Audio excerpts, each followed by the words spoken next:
Taiwan envoy says he's hopeful Biden-Xi meeting will reduce. San Francisco, AP.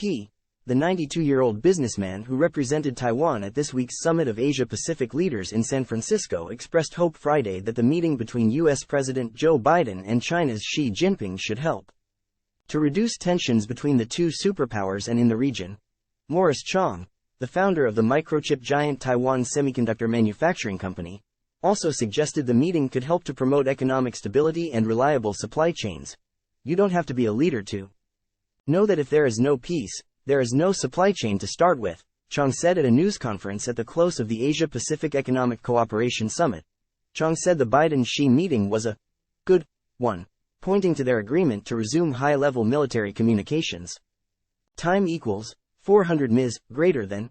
It should help reduce the tensions between the US and China, and it should increase stability of Taiwan Strait, Chang said.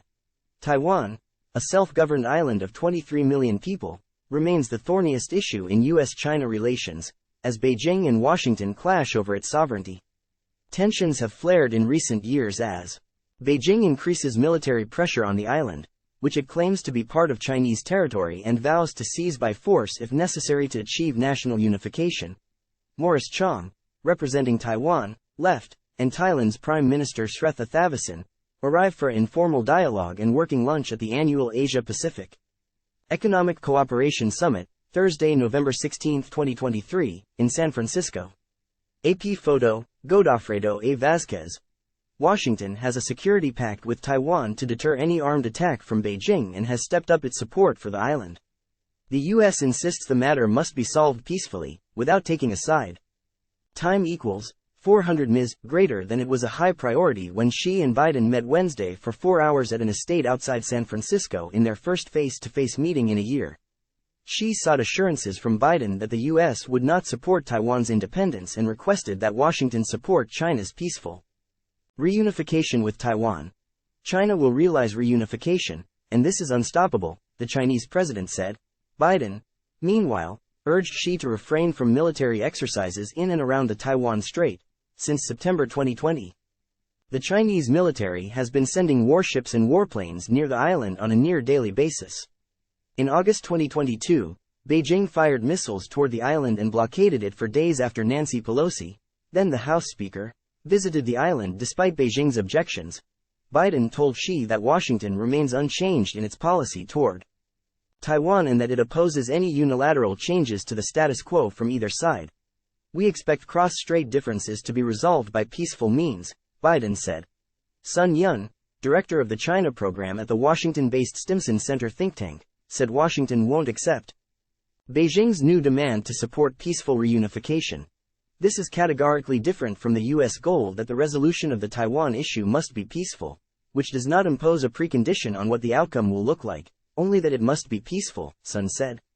This is a request we have seen the Chinese interlocutors floating around recently. It is improbable for the U.S. to accept it.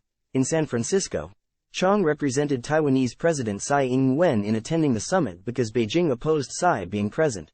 Chang, representing Taiwan at the APEC summit for the 7th time, said he was tasked by Tsai to send the message that Taiwan is committed to regional peace and prosperity and that the island will work with its partners to control climate change, build more resilient supply chains and reduce the digital divide.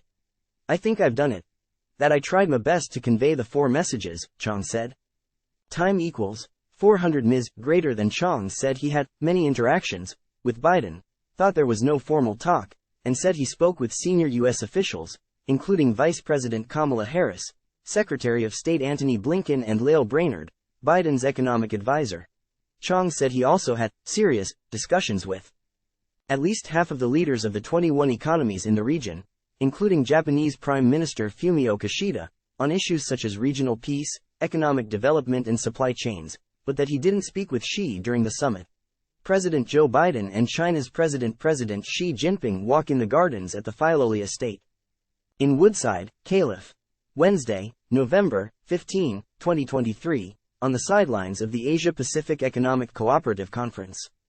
Doug Mills, The New York Times via AP, Pool.